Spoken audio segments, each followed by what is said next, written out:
அனைவருக்கும் வணக்கம். கதை நேரத்தில் மீண்டும் உங்களை சந்திப்பதில் மகிழ்ச்சி. இன்று நான் சொல்லப்போகும் நீங்கள் கேட்கப் போகும் கதை பாண்டிமாதேவி. எழுதியவர் திரு ந. பார்த்தசாரதி அவர்கள். அத்தியாயம் 23. ஊமை பேசினாள். திருநந்தைக்கரை சமணப் பெரும்பள்ளியின் வாசலில் அந்த பூக்கார ஊமை பெண்ணிடம் சேந்தனை பற்றி விசாரித்துவிட்டு தளபதி வல்லாளத்தேவன் சாலையில் இறங்கிச் சென்று சில கணங்களுக்குப் பின் ஓர் அதிசய நிகழ்ச்சி நடைபெற்றது. அதிசயம் என்றால் வெறும் அதிசயமாது, எப்பும் திகைப்பும் ஒருங்கே உண்டாக்கக்கூடிய அதிசய நிகழ்ச்சி அப்போது அங்கே நடைபெற்றது. சமணப்பள்ளியின் கிழக்கு புறம் 20-30 அடி பள்ளத்தாக்கு நிலமாக இருந்தது. அந்த பள்ளத்தாக்கு பிரதேசத்தில் சிறிய காட்டாறு ஒன்றின் கிளை கால்வாய் பாய்ந்து கொண்டிருந்தது.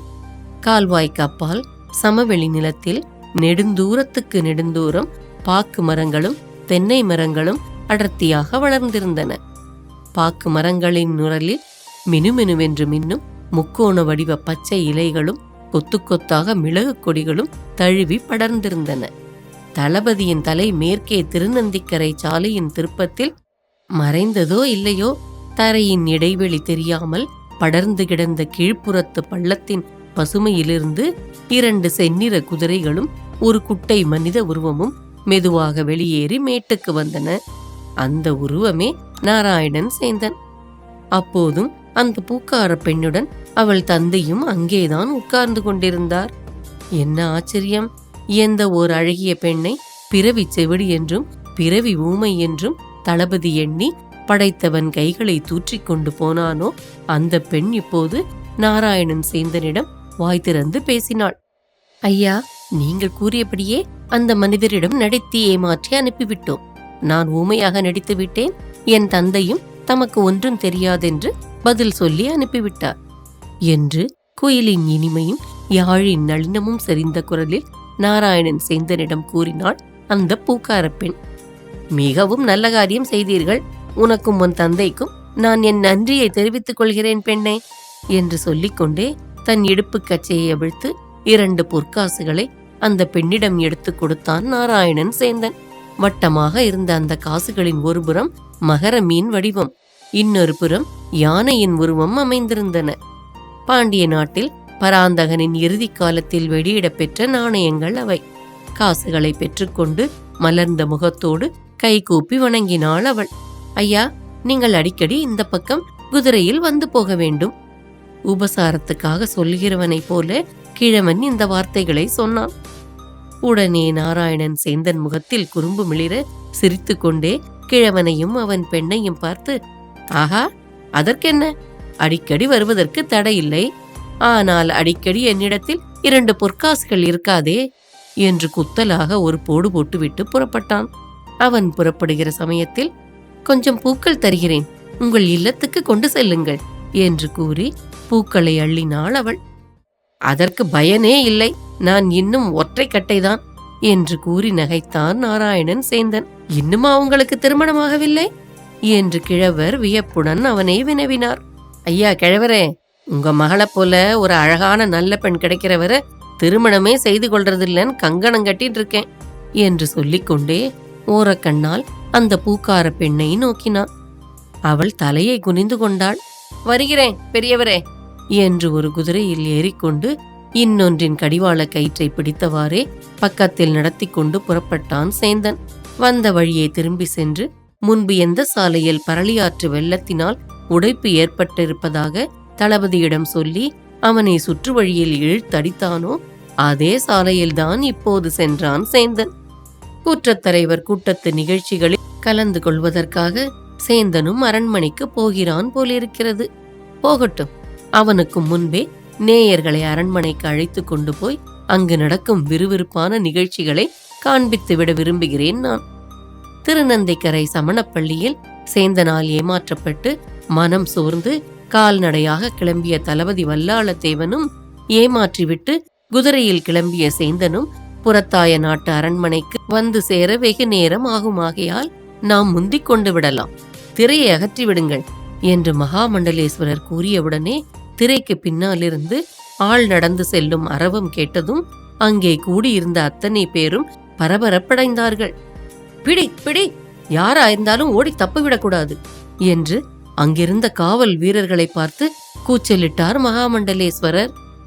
அங்கு நின்று கொண்டிருந்த மெய்காப்பாளர்களும் காவல் வீரர்களும் வாள்களை உருவிக்கொண்டும் கூர்மையான வேல்களை ஓங்கிக் கொண்டும் தடதடவென்று ஓசையுண்டாகும்படி திரைக்கு பின்னால் பாய்ந்தோடினர். திரைக்கு பின்னால் இருந்த பகுதியில் சாளரங்களோ கதிர்மாடங்களோ பலகணிகளோ இல்லாததனால் பகல் நேரத்திலேயே இருண்டு கிடந்தது. அதன் காரணமாக தேடி சென்றவர்களே ஒருவர் மேல் ஒருவர் மோதிக்கொண்டனர். கண்டுபிடிக்க வேண்டிய ஆள் மட்டும் அகப்படவே இல்லை. மந்திர ஆலோசனை மண்டபத்தின் பின்புறம் சுவரோரமாக ஒரு படிக்கட்டு கீழ்நோக்கி சென்றது. அது அரண்மனையின் நிலவறைக்கு செல்லும் பாதை. புறத்தாய நாட்டு அரண்மனையின் பல பகுதிகளில் அமைந்திருந்த நிலைவறைகளில் முக்கியமானது அதுதான். போர்க்காலங்களிலும் அரசியல் குழப்பமான சூழ்நிலைகள் ஏற்படும் காலத்திலும் அரண்மனையில் உள்ள விலையுயர்ந்த கலைப்பொருட்கள், சிலைகள், முன்னுள்ள வேந்தர்கள் வழங்கிய நாணயங்கள், உபயோகித்த ஆயுதங்கள், கவசங்கள் இவற்றையெல்லாம் அந்த நிலவறையில் பாதுகாப்பாக பத்திரப்படுத்தி வைப்பது வழக்கம். திரைக்கு பின்னால் ஒளிந்திருந்தவன் தப்பிச் சென்றிருந்தால் கீழே நிலவறைக்கு செல்லும் படிக்கட்டை தவிர வேறெந்த வழியிலும் தப்பி சென்றிருக்க முடியாது. சிலர் நிலவறைக்குள் போகும் வழியிலும் சிறிது தூரம் சென்று தேடினார்கள். ஆள் அகப்படவில்லை. படிக்கட்டு ஆரம்பமாகும் இடத்தில் ஒரு சிறிய சதுரமான வெள்ளைப்பட்டு துணி கிடந்தது.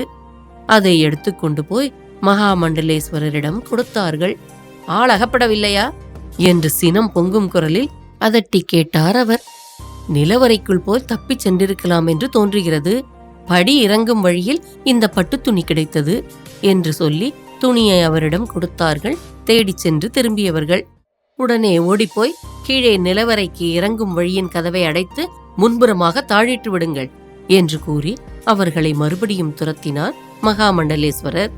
அவர்கள் கதவை அடைக்க சென்றதும் அங்கு கூடியிருந்த அத்தனை பேருக்கும் நடுவில் அந்த பட்டு துணியை விரிக்காமல் ஒரு மூலையில் தூணின் மறுபுறம் மறைவில் போய் நின்று கொண்டு அதை விரித்து பார்த்தார்.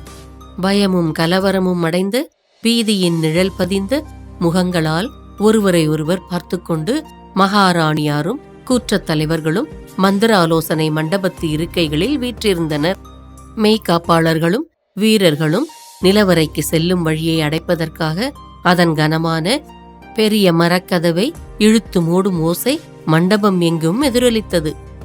மகாமண்டலேஸ்வரர் விரித்து பார்த்த அந்த பட்டு துணியில் ஏதோ ஒரு குறிப்பிட்ட குழுவினருக்கு அடையாள சின்னம் போன்றதொரு சித்திரம் தீட்டப்பட்டிருந்தது. ஒரு வீர இளைஞன் தன் வலது கையில் உருவி ஏந்திய வாளினால் தனது தலையை அறிந்து குருதி ஒழுக இடது கையால் தாங்கி நிற்பது போல் அந்த ஓவியம் அமைந்திருந்தது. அந்த இளைஞனின் தலைப்புறமாக மகர மீன் இலைச்சினையும் பொறிக்கப்பட்டிருந்தது. அவர் அந்த ஓவியத்தை கவனமாக பார்த்தார். பட்டுத்துணியில் வரையப்பெற்றிருந்த அந்த அடையாள சின்னம் அவருக்கு புதியதல்ல. தென்னவன் ஆபத்துதவிகளின் அடையாளம் அது. ஆபத்துதவி படையை சேர்ந்த ஒவ்வொரு வீரனும் அந்த மாதிரி துணியை இடுப்பு கச்சையாக அணிந்து கொள்வது வழக்கம். பட்டுத் துணியை மடித்து மறைத்து வைத்துக் கொண்டார் இடையாற்று மங்கலம் நம்பி. அவர் மனதில் பலவிதமான சந்தேகங்கள் உண்டாயின. ஆபத்துதவி படைகளை சார்ந்த யாவரும் இப்போது கோட்டாற்றில் உள்ள தென்திசை பெரும்படையின் குடியிருப்பில் அல்லவா தங்கியிருக்கிறார்கள். அவர்களோ அல்லது அவர்களில் ஒருவனோ இப்போது இங்கே எப்படி வந்திருக்க முடியும்? திரைக்கு பின்னால் ஒளிந்திருந்தவன் ஆபத்துதவிகளில் ஒருவன்தானா? அல்லது என்றைக்காவது தென்னவன் ஆபத்துதவிகள் இங்கே அரண்மனைக்கு வந்திருந்த போது நிலவறைக்கு அருகில் இதை தவறிவிட்டு போய்விட்டார்களா?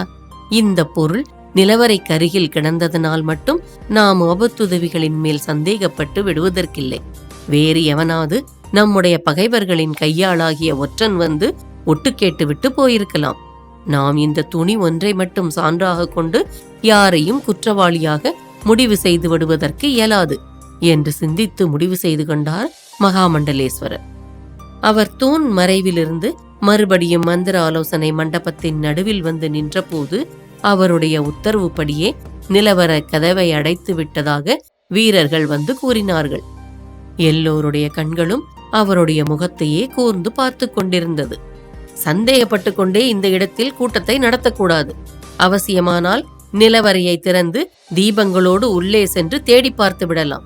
இந்த மந்திர ஆலோசனை மண்டபத்தை சுற்றியும் வெளிப்பகுதிகளிலும் சந்தேகப்படத்தக்க புதிய மனிதர்கள் யாரும் இல்லை என்று உறுதி செய்து கொள்வதற்கு முன்னாள் குற்றத்தலைவர் கூட்டத்தை இங்கே தொடங்குவது நன்றாயிராது என்று தம் கருத்தை கூறினார் பவழக்கனிவாயர். ஏதோ கவலையில் ஆழ்ந்து போய் அமர்ந்திருப்பவர் போல் தலை குனிந்து ஒன்றும் பேசாமல் உட்கார்ந்திருந்தார் மகாராணி வானவன் மாதேவியார். பவழக்கனிவாயர் கூறுவது சரியே, தோரான் தெளிவும் தெளிந்தான் கண் ஐயுறவும் தீரா இடும்பை தரும் என்று தெய்வ புலவராகிய திருவள்ளுவர் கூறியிருப்பதை படிக்காதவர்கள் நம்மில் யாருமில்லை. தென்பாண்டி நாட்டு அரசியல் ரகசியங்களை அறிவதற்காக யார் யாரோ சூழ்ச்சி செய்கிறார்கள் போலிருக்கிறது. இல்லையானால் அந்தரங்க மந்திர ஆலோசனை கூட்டம் நடைபெறும் இந்த இடத்தில் நமக்கு மிக அருகில் வந்து ஒளிந்திருக்கும் அளவுக்கு ஒரு மூன்றாவது மனிதனுக்கு துணிவு ஏற்படுமா என்றார் பல்லாயிரங்காலத்து பயிர் போல சிறந்த தொன்மை வாய்ந்த அதங்கோட்டாசிரியர். குடும்பத்தில் பிறந்த ஆசிரியர். படிப்பின் பெருமிதமும் கலையின் எழிலும் ஒருங்கு தென்படும் அவருடைய ஒளி பொருந்திய முகமண்டலத்தில் இதை சொல்லும்போது கவலை இருள் சூழ்ந்திருந்தது. மகாராணியாரும் மகாமண்டலேஸ்வரரும் இங்கு வருவதற்கு முன் நாங்கள் இதே இடத்தில் நீண்ட நேரமாக பல செய்திகளையும் பேசிக் கொண்டிருந்தோம். அப்போதெல்லாம் திரைக்கு பின்னால் யாரும் ஒளிர்ந்திருந்ததாக எங்களுக்கு தெரியவில்லையே என்றார் கூற்றத்தலைவர்களுள் ஒருவராகிய கழக்கால் மாறனார். ஒளிந்திருக்கவில்லை என்று நீங்களும் நானும் எப்படி உறுதியாக சொல்ல முடியும்? ஒருவேளை பேச்சில் கவனமாக இருந்த நாம் கவனிக்காமல் இருந்திருக்கலாம். திரைக்கு பின்னால் இருப்பதை இங்கே உட்கார்ந்து பேசிக் கொண்டிருந்த நாம் எப்படி கவனித்திருக்க முடியும்? நம் பேச்சையே தப்பி ஓடினவன் முழுவதும் கேட்டிருந்தாலும் ஆச்சரியப்படுவதற்கில்லை என்று கழற்கால் மாறனாரின் கருத்தை திருத்தினார் நன்கணிநாதர்.